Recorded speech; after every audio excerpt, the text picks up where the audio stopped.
I can see him. License and registration, now. Officer, I'm a federal agent. Homeland Security. I said license. Don't talk over me.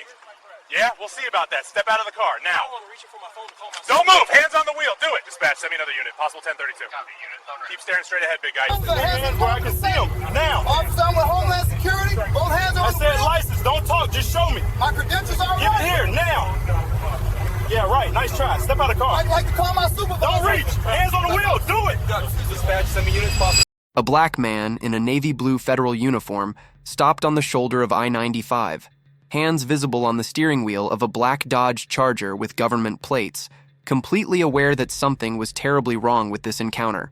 The state trooper approaching had his flashlight pointed straight at the driver's face, posture aggressive, voice already raised before he even reached the window. What Officer Derek Lansing didn't know was that the man inside that car was not an illegal immigrant, was not a drug dealer using a fake uniform, and was definitely not someone who was going to take racial profiling lying down.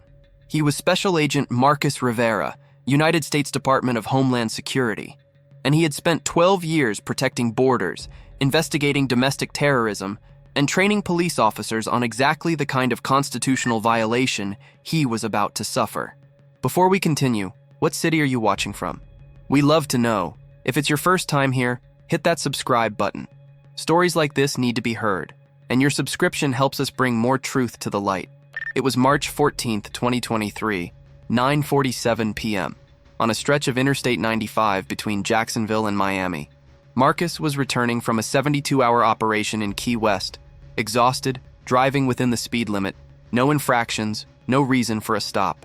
But Officer Derek Lansing of the Florida Highway Patrol had just received guidance from superiors regarding a strict enforcement operation related to illegal immigration.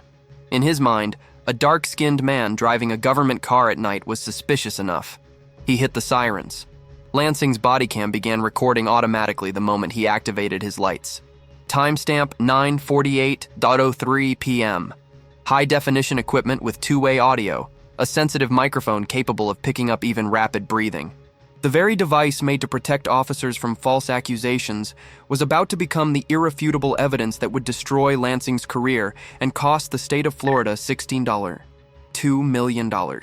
Marcus pulled over to the shoulder immediately, killed the engine, placed both hands on the steering wheel perfectly visible, windows rolled down slightly. He knew the protocol better than the officer approaching him. He also knew his rights, and he knew how to recognize racial profiling from 100 yards away. Lansing approached the driver's side, flashlight beaming directly into Marcus's eyes, hand on his weapon. License, registration, proof of insurance, now. Aggressive voice, no greeting, no explanation for the stop. Marcus kept his hands on the wheel. Officer, may I ask the reason for this stop? Tone calm, professional, no hostility. Lansing's answer was immediate and revealing. You look. Not from here. Is this car stolen? Is that uniform real? Documents. Now. Can you imagine? A federal agent being accused of stealing his own government vehicle and wearing a fake uniform because he looks like he's not from here? Marcus took a deep breath. 12 years of federal training, hundreds of hours on de-escalation and civil rights, and now he was on the receiving end of everything he taught. Officer, I am Special Agent Marcus Rivera, Department of Homeland Security. My credentials are in my inside left pocket. May I reach for them? Calm, clear, perfect protocol. The body cam captured every word.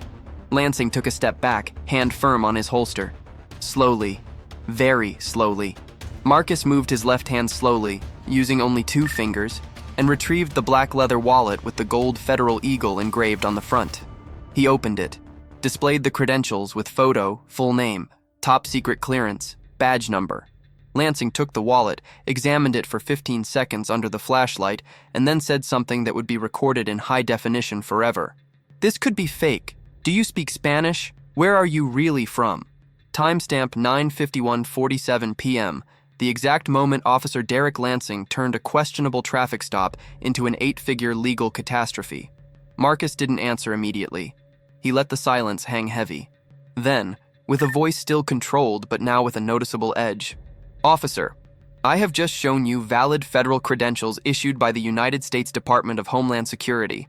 I am an American citizen born in San Antonio, Texas.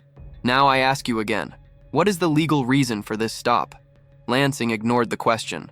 "Step out of the vehicle. I'm going to need to search you and the car." Marcus didn't move. "Officer, on what legal basis? I haven't committed a traffic violation. I've shown valid identification. I am on an official federal mission. What is your probable cause for a search?"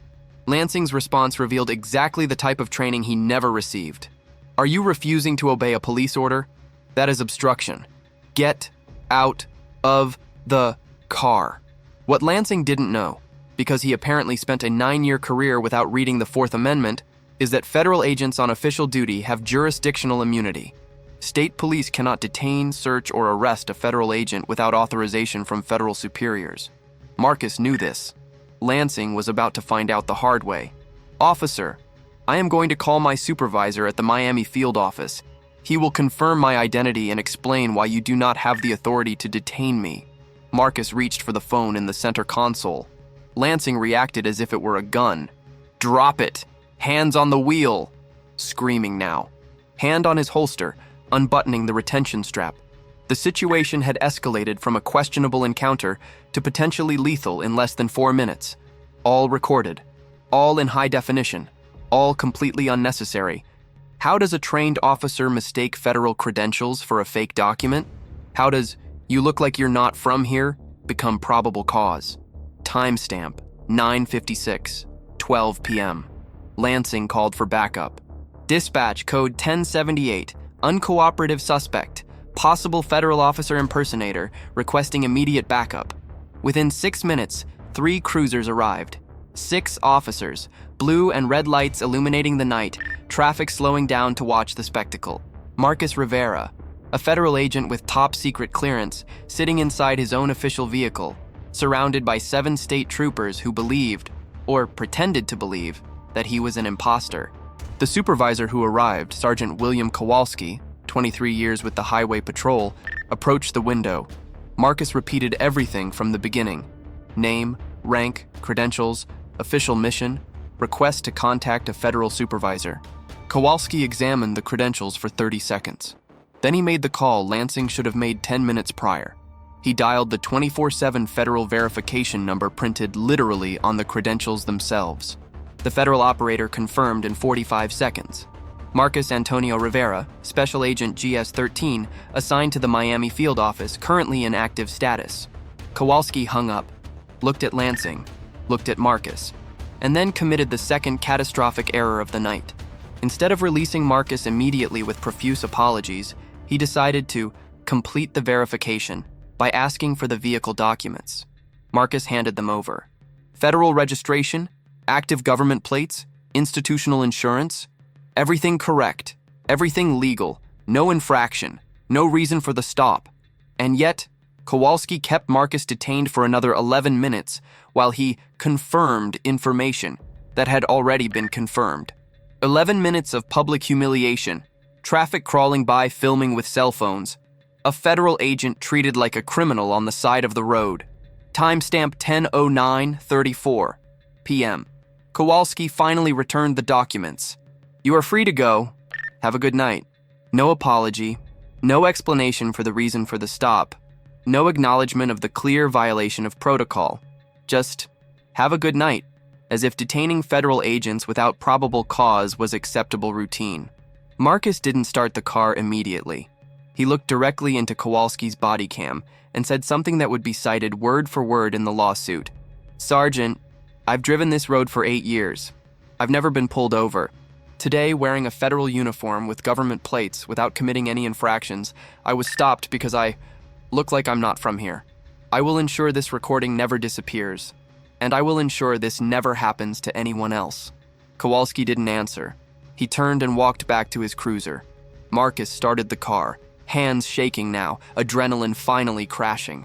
He drove 15 miles to the next rest stop, parked, and called 3 people: his federal supervisor, his lawyer, and the ACLU of Florida. Lansing's body cam recorded 27 minutes and 41 seconds. Every second would be shown in court. How many people go through this without a federal badge to protect them? Marcus Rivera filed a federal civil lawsuit on May 18, 2023, exactly 65 days after the encounter. He didn't just ask for compensation for damages. He asked for systemic change. The lawsuit cited Fourth Amendment violations, racial profiling, unlawful detention, and something rarely invoked: violation of the Posse Comitatus Act, a federal law prohibiting state forces from interfering in federal operations without authorization. Amount requested, $2 million, divided between personal compensation, punitive damages, and mandatory structural reforms. The Florida Highway Patrol offered $185,000 for a silent settlement in June. Marcus refused. They offered $420,000 in August. He refused again. It wasn't about the money. It was about ensuring the body cam footage was shown publicly, that the pattern was exposed, that reforms were forced. The external investigation conducted by the Department of Justice between July and October 2023 revealed devastating numbers. In 18 months, the same highway patrol unit where Lansing worked had conducted 247 immigration verification stops. 89% involved Latino or Black drivers. 3% resulted in legitimate arrests. 0 found illegal immigrants. But 64 resulted in warrantless vehicle searches. 31 in prolonged detentions without cause. 12 in use of force. The trial began on March 4, 2024, nearly a year after the encounter. A jury of 8 people in the U.S. District Court for the Southern District of Florida. The body cam footage was shown 3 times in full. First day, without context, just for the jury to see the raw facts. Third day, with frame-by-frame analysis by a civil rights expert. Fifth day, with Marcus's testimony narrating what he thought and felt at each moment. Jurors watched in silence. 2 wept visibly when Lansing said, "You look like you're not from here," looking directly at valid federal credentials. Lansing testified on the 4th day. His defense: "I was following safety protocol."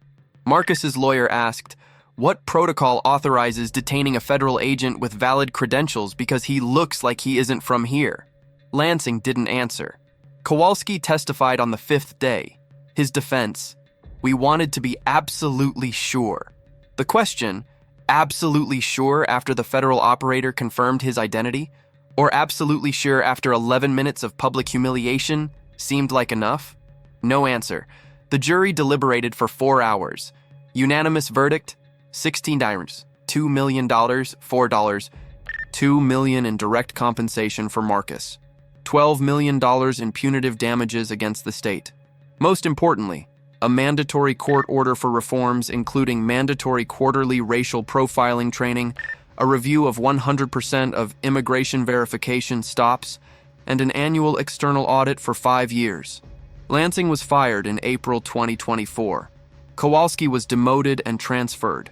Marcus Rivera today trains departments on what happens when body cams capture exactly what shouldn't exist. Has your body cam ever recorded an injustice you pretended not to see? If this story impacted you, don't let it die here.